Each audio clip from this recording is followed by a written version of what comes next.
जीवन भर कोई साधन न बनाओ, मरते समय कोई संत सौभाग्य से आ जाए और उनकी दृष्टि मरने वाले के ऊपर पड़ जाए। वो बेहोश पड़ा है, कोमा में, उसको होश ही नहीं है, पर जिस समय प्राण निकल रहे थे किसी संत की दृष्टि पड़ रही थी, इतने मात्र से वह व्यक्ति निष्पाप होकर वैकुंठ का अधिकारी हो गया।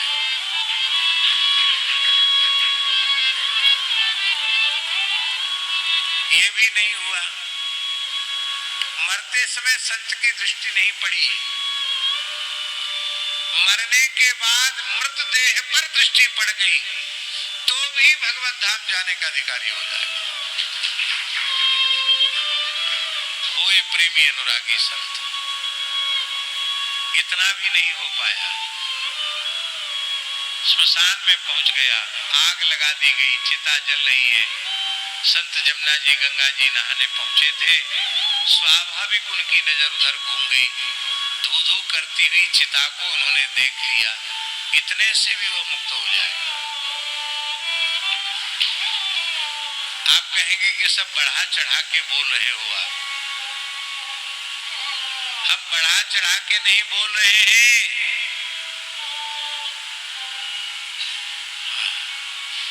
विधि हरिहर कवि को विद्वानी, कहत साधु महिमा सकुचानी, सोनो सन कही जात न कैसे, शाक बणिक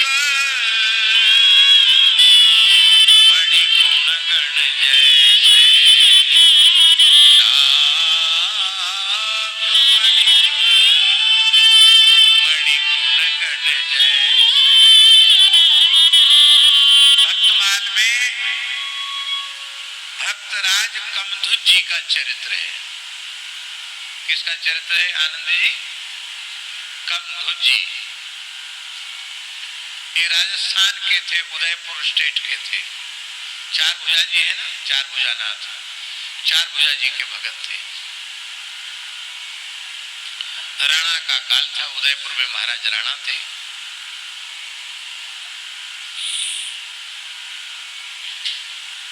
इनके बड़े भाई राणा जी के यहाँ नौकरी करते थे, पर ये बचपन से ही साधु प्रकृति के थे, भजनानंदी स्वभाव के थे, खूब राम नाम का जप करते थे। तो संसार के लायक नहीं थे, इसलिए विवाह से बच गए। कोई अच्छे लक्षण होते संसार के अनुसार, खाने कमाने वाले, तो ब्याह हो जाता, सीधे साधे थे, माला फेरते थे। यही उनका गुण संसार से बचाने वाला बन गया और विवाह उनका हुआ नहीं था, ऐसे भजन करते थे। घर में सब कमाने वाले थे, पर अकेले कमधुज जी कमाते नहीं थे, खाली माला फेरते थे, सबकी आंख में खटकते थे। ये कुछ नहीं करता है, खाली माला फेरता और भोजन करता है। बड़े भाई ने कहा कि देखो भाई, तुम सबकी नजर में खटक रहे हो, हम बड़े पद पर हैं राणा जी के दरबार में, तुम्हारा भी नाम वहां लिखा देंगे, एक बार खाली दरबार में हाजिरी दे आया करो, बाकी रजिस्टर भरना तो हमारा काम, कुछ तनख्वाह मिल जाएगी, घर के काम में आएगी। आपने मना कर दिया कि हम तो राम जी के नौकर हैं, राम जी के भजन करेंगे, हम किसी राणा वाणा के नौकर नहीं हैं। खाते तो हो, हम किसी मनुष्य का दिया नहीं खाते, राम जी का दिया खाते हैं। तो यहाँ क्यों रहते हो? यहाँ नहीं रहेंगे, आपकी इच्छा नहीं तो जंगल में रहेंगे, जाओ जंगल में, देखते हैं कौन तुम्हारी सहायता करता है। बोले हम जंगल में चले जाएंगे। भाइयों ने कहा वहां जंगल में मर गए तो कौन जलाएगा तुमको? ये झगड़ा हो रहा है। तो बोले तुमको कौन, आप लोगों को कौन जलाएगा? हमको हमारे लड़के बच्चे जलाएंगे, तुम्हारे तो कोई आगे पीछे है नहीं, यहाँ मरोगे तो कम से कम तुम्हारा दाह संस्कार तो कर देंगे। कंधु जी ने कहा, जिनको तुम अपना मानते हो, तुम्हारे मरने पर वे तुम्हारा दाह संस्कार करेंगे, तो हमारे तो एकमात्र श्री रघुनाथ जी हैं। हम मरेंगे तो हमारे राम जी जलाएंगे, आप हमारी चिंता क्यों करते हो? अच्छा तो जाओ। घर में किसी को उनकी आवश्यकता का अनुभव था नहीं और कंधु जी घर छोड़ के चले, जंगल में चले। वहीं भजन करने लगे। भजन करते करते समय पूरा हुआ शरीर की आयु का और कंधु जी की मृत्यु हो गई। मनुष्य शरीर में अकेले कंधु जी का शरीर था, वहां कोई दूसरा शरीर नहीं था। नित्य साकेत धाम में श्री रघुनाथ जी व्याकुल हो गए। हनुमान जी चरण अपनी गोद में लेकर के धीरे धीरे चरण दबा रहे थे। देखा सरकार का मुखमंडल साक्षात सहसा एकदम करुणा और संकोच में आ गया, चिंता में आ गया। प्रभु आपका प्रसन्नता से खिला हुआ मुखकमल सहसा म्लान हो गया, आपके नेत्रों में जल भर आया, आपको क्या हो गया? भगवान ने कहा, मुझे अपने प्राण प्यारे भक्त कमध्वज का स्मरण हो आया है, जो एकमात्र मेरे ही आश्रित था, आज उसने देह त्याग कर दिया। तो कमध्वज की वाणी को सत्य करने के लिए मुझे आज जैसे मैंने जटायु का संस्कार किया, ऐसे मुझे अपने हाथ से कमध्वज जी का संस्कार करने जाना है। हनुमान जी ने कहा, वो तो शरीर छोड़कर आपके नित्य धाम में ही आए हैं, फिर आप इतने दुखी क्यों हैं? भगवान ने कहा, भक्त के वियोग का हमको भी कष्ट होता है। भले ही यहाँ संयोग हो रहा, पर धरती से तो वियोग हो गया। हनुमान जी ने कहा, प्रभु आप तो परम भक्त जटायु का संस्कार कर चुके हैं, आपकी आज्ञा हो तो आपकी सन्निधि में ये काम मैं कर दूं। हनुमान जी की विशेष शिक्षा देख करके और राम जी के सही अर्थ में प्रतिनिधि तो हनुमान जी ही हैं, बोले ठीक है तुम कर दो। हनुमान जी संपूर्ण तीर्थों का जल एक क्षण में लेकर के आ गए, 7 समुद्रों का जल लेकर के आ गए और उनके शरीर को, कमध्वज जी के शरीर को हनुमान जी ने अपने हाथ से स्नान कराया। 12 ऊर्ध्व पुंड तिलक लगाए, तुलसी माला धारण कराई।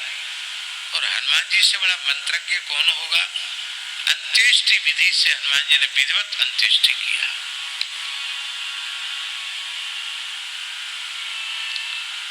सतयुग की घटना नहीं है, त्रेता द्वापर की घटना नहीं है, ये कराल कलिकाल की घटना है, अधिक से अधिक 500 साल पुरानी घटना है। कमध्वज के कपिचारु चिता पर काष्ठ जुलियाए, जयमल के जुधिमाई अश्व चढ़ी आपुन धाये।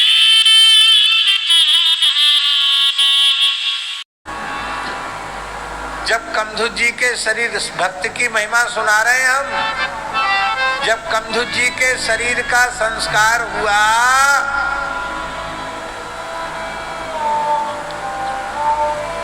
तो उस जंगल में जितने भूत प्रेत थे वो उनकी चिता का धुआं लगने से मुक्त हो गए, वैकुंठ चले गए चतुर्भुज होकर के सब। भक्त के दाह के धुएं की इतनी महिमा है।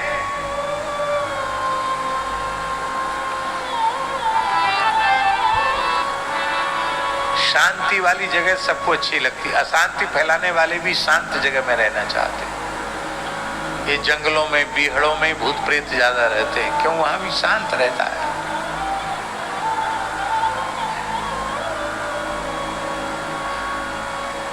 तो उस सब के सब जंगल में जितने भूत प्रेत थे सब उद्धार हो गए। एक भूत घूमने चला गया था कहीं, ये भी घूमने फिरने चले जाते हैं। एक भूत कहीं घूमने फिरने चला गया था, वो आया, उसने देखा हमारे कुटुंब खानदान का यहाँ कोई नहीं, हजारों भूत प्रेत थे, एक भी नहीं।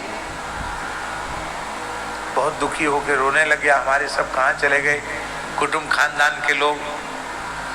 एक महात्मा दिखाई पड़े, तो महाराज बताओ कहाँ गए?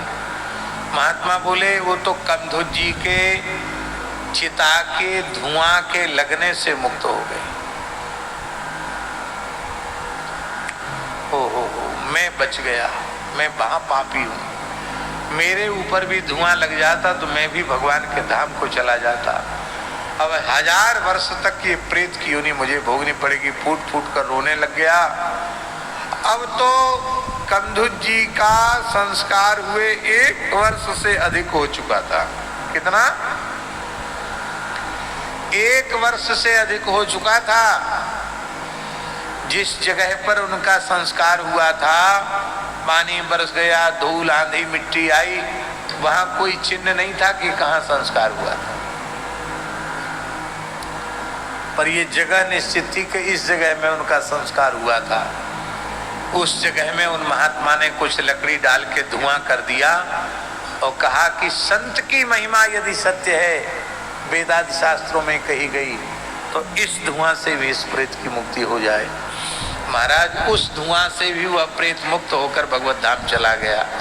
अब बोलो कितनी महिमा है संत की? बहुत भारी महिमा है।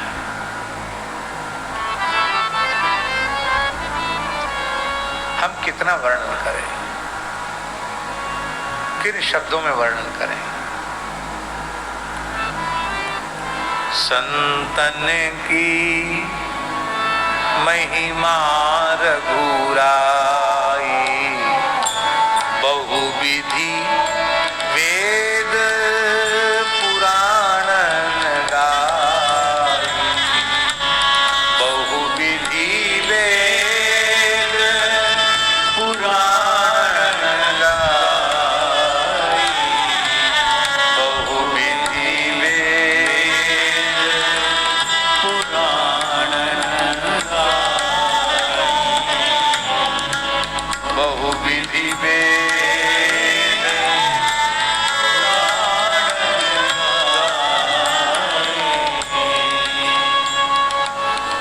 इसलिए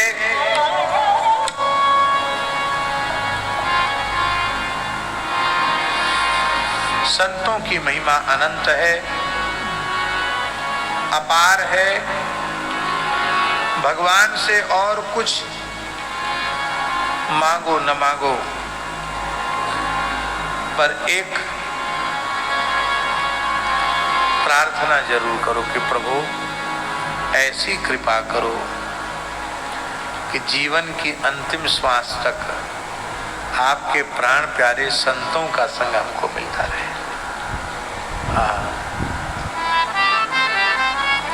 कौन से संत?